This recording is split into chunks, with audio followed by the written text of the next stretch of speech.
Dear students, welcome back. Experiment number 3 is measurement of resistance and inductance of a choke coil using 3 voltmeter method. So the name itself indicates that I am going to use the 3 voltmeters.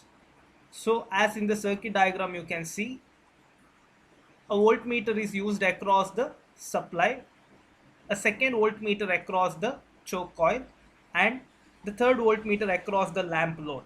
So totally 3 voltmeters are used to measure the resistance and inductance of a choke coil. So you can see the choke coil here. So this choke coil comprises of a resistance and an inductance which is in series. So this together is said to be a choke coil. Now I am going to simulate the same circuit on the multisim. So let me start with the supply. So I need a 230 volt 50 hertz AC single phase supply. So come under the sources, select AC voltage, place it over here, and to change the values, the parameters. So I need 230 volts. Here it is given as 1 volt, and students just note it down that it is the peak voltage, but this 230 volt is RMS voltage. So click on this option, you will get these two options. So click on RMS voltage. So now you can see the voltage is RMS. It is given as 120, but I need 230 volts, whereas the frequency is 50 hertz. So just change this to 50 hertz. Rest everything is fine. So now it is 230 volt 50 hertz single phase AC supply. Then we can trace the figure, we can connect the meters at the end. Then I need a choke coil. So this choke coil is nothing but the combination of resistor and inductor. So for this I must go to the modeling blocks, select impedance block, because the combination of resistance and inductance is impedance. So place it here, you can rotate it vertical and click on the settings. So let me select the resistance value as 100 ohms and XL inductive reactance as 500 ohms, and frequency is anyways 50 hertz. So now this is my choke coil. So assume that you don't know these values and you are going to find it using the 3 voltmeter method. Then I need the lamp load. So again come back to the indicators, select a lamp, place it over here.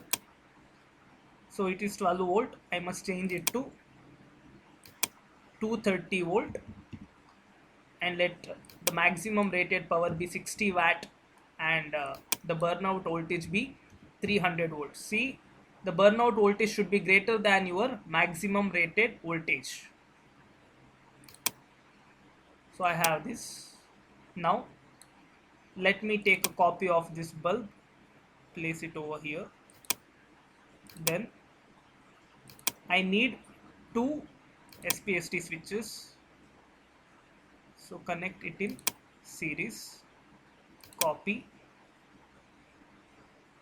yes. So now I can do the wiring.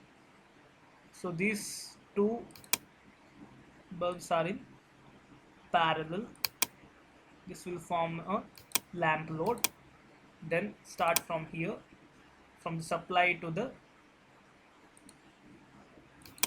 choke coil, from choke coil to the lamp load, and from the supply to the lamp load.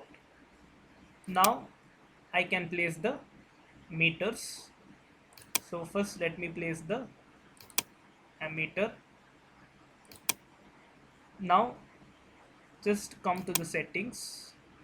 Students, here you can see it has been marked for the instantaneous, but I need periodic, and you can uncheck the instantaneous because I need RMS value, not the instantaneous value.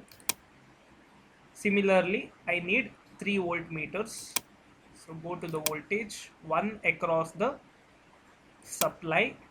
So across the supply, so positive and negative is connected across the supply. Again select this. I need the RMS value, so click on periodic, uncheck the instantaneous. Now you can take the copy of this. The second voltmeter is connected across the choke coil, and again take a copy of this. The third voltmeter is connected across the lamp load. So the circuit is ready. You can run the circuit with the ground or without ground. So if you connect the ground, it is better, so you will not get the error message. Even if you don't connect, it is fine. So everything is ready now. So let me run the simulation. Let it be in the interactive mode and click on simulate.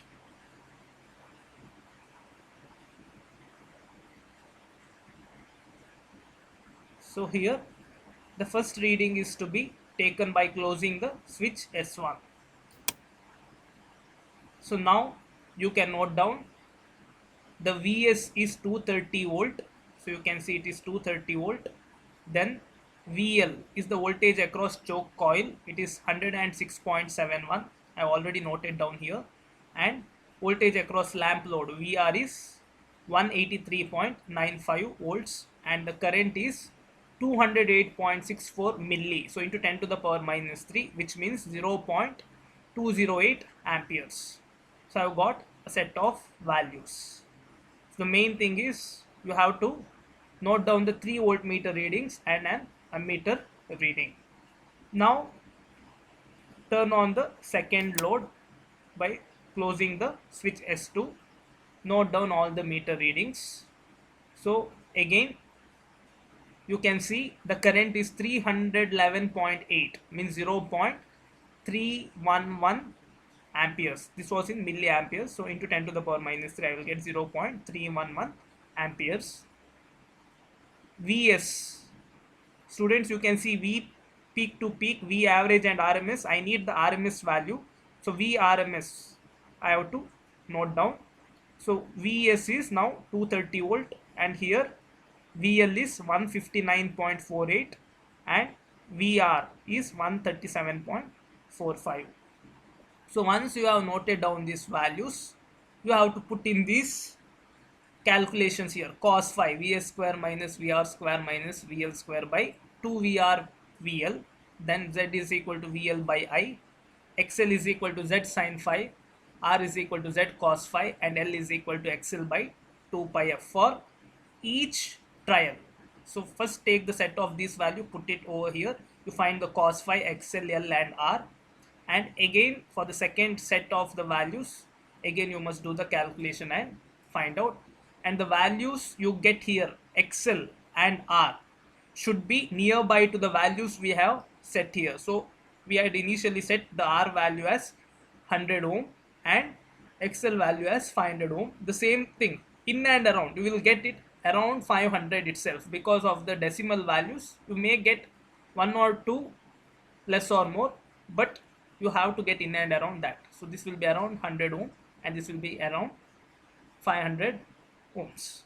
So then find the L, and it will be around 1.6 Henry. So this is how you are going to calculate the resistance and inductance of a choke coil using 3 voltmeter method. I hope it is clear for you. Thank you.